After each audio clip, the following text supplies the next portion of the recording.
اللهم صل وسلم وبارك على سيدنا محمد وعلى اله واصحابه اجمعين. ازيكم يا حبايبي، عاملين ايه؟ يا رب تكونوا بخير دايما يا رب. النهارده هعمل الغدا بتاعنا معاكم. هنعمل شوربه عدس يا جماعه. الجو برد عندنا ولازم عدس. انا غسلت العدس وولعت عليه اهو، عليه ميه فقط لا غير. ده بقى البوكيه جرنيه اللي هيتحط عليه. هنا معايا طماطم، كميه طماطم حلوه، ومعايا توم، ومعايا بصل، ومعايا فلفل اخضر. هنعمل عدس بالشعريه. كل مرحله هوريكم احنا هنعمل ايه. هي طريقه سهله خالص زي اي حد مصري كلهم بيعملوها. انا كده اهي الحاجه بتاعتي كلها اتحطت، هتتسلق مع العدس. كله هيتسلق مع العدس، وكل مرحله هوريكم احنا هنعمل ايه. كده يا حبايبي العدس استوى اهو. عاوز بقى يتضرب في الخلاط. ما شاء الله الخضار اللي اتحط، لو كان عندي جزر ما شاء الله الجزر بيسكر العدس بيخليه طعمه تحفه، فهو ما فيش جزر. فهنا انا حطيت البصل والطماطم والفلفل والثوم، وهضربه دلوقتي في الخلاط ان شاء الله. انا عملت معاه رز ابيض. واللي حصل بقى يا جماعه، انا قعدت ونسيت خالص ان انا مولعه الرز. فالرز شميت ريحته. هاتي هنا يا صفا الرز اتحرق. فانت لما الرز يتلسع منك وعايزه تلحقيه بدل ما يترمى خساره، بتجيبي لقمه عيش وبتحطها على الوش كده، بتشد ريحه الشياط بتاع الرز. فهم ما شاء الله قاعدين يتريقوا بره يقولوا هناكل عدس وهناكل معاه رز محروق. فامر الى الله بقى، انا مش هرمي، حرام ان انا ارمي. فانا هضرب في الخلاط العدس. اللي مش عاجبه الرز يبقى يخمس بعيش. هعمل معاه عيش محمص ان شاء الله وهوريهولكم. انا غسلت الحله تاني. انا ضربت العدس في الخلاط وغسلت الحله، ودلوقتي احط شويه زيت عشان احمر الشعريه وافرغ الشعريه بتاعتي. طبعا انا معلش انا بصور نفسي.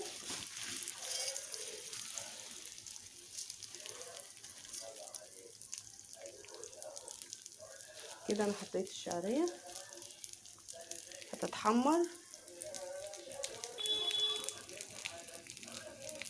حاسه ان الاضاءه مش قوي.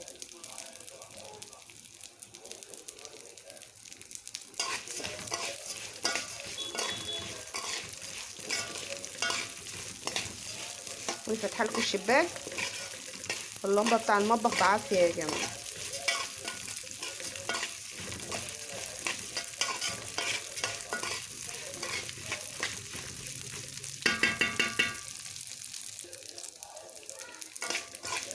نعم يا صفا، تعالي صوري يا صفا، تعالي صوري. صفا كانت بتكتب الواجب. شوفي بتفتحي الاضاءه منين علشان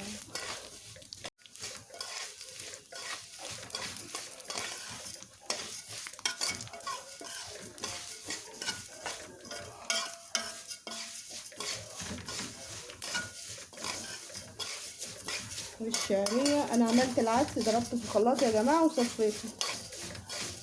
اوريهولكم وانا بطش دلوقتي على الشعريه.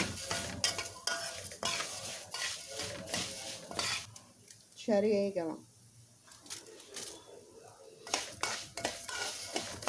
يعني ما شاء الله دلوقتي اهي كويسه كده حلوه.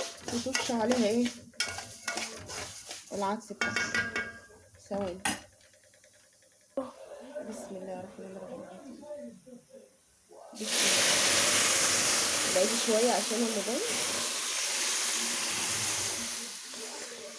اتلسعت. صفى اتلسعت. لسه هصفي بقيته واجيب.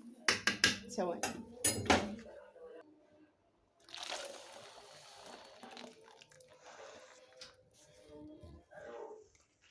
كده انا صفيت العدس وحطيته. هحط بقى دلوقتي البهارات. احط فلفل اسمر،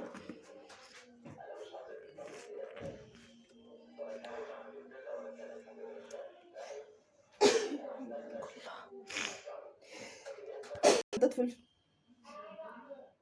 ايه وايه يعني عادي. حطيت فلفل اسمر، كمون، هحط الملح،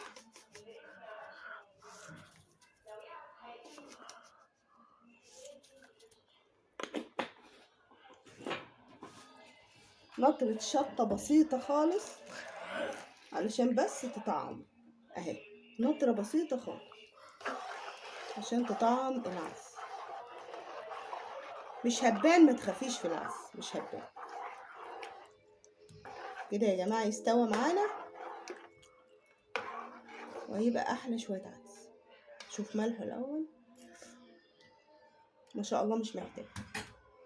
كده تمام. ده يا حبايبي العدس اهو تقيل ما شاء الله، هو كده استوى خلاص. هطفي عنه وهبدأ هنا في تحمير العيش بتاعنا. هو لسه الزيت بيتقطع، هعمل لهم عيش محمص معاه اللي هو زي بتاع محلات الكشري.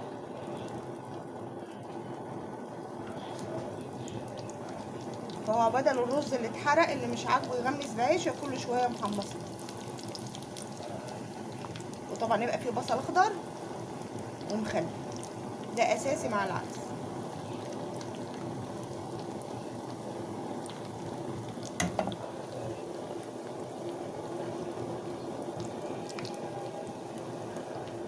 ما بياخدش وقت يا جماعه النار على فكره.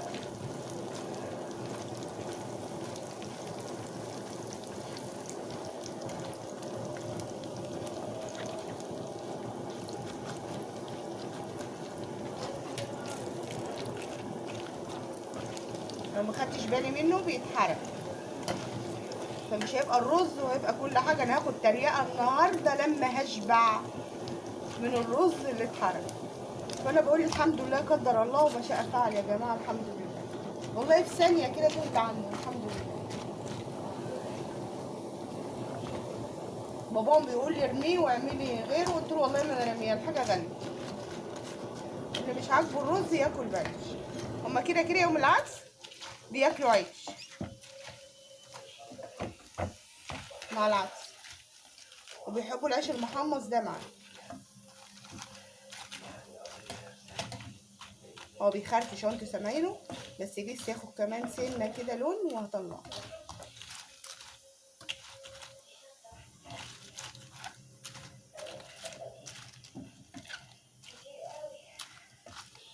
دي احلى اكله في الشتاء يا جماعه وسهله. يعني انا عشان الاكله سهله النهارده شغلت الغساله بغسل الهدوم، بخلص مصلحه قبل مصلحه. هو كده اهو ما شاء الله. هطلعه اجيب طبق واطلعه.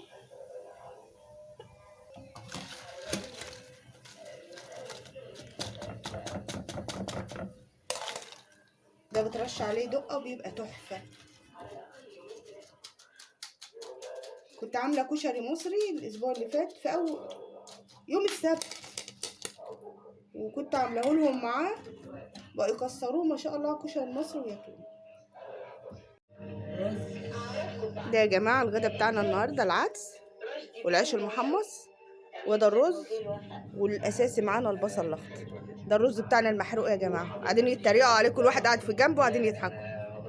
يلا يا ريت تجربوه والاكل النهارده تعجبكم. متنسوش تصلوا على النبي وتشتركوا معايا في القناه. السلام عليكم ورحمه الله وبركاته.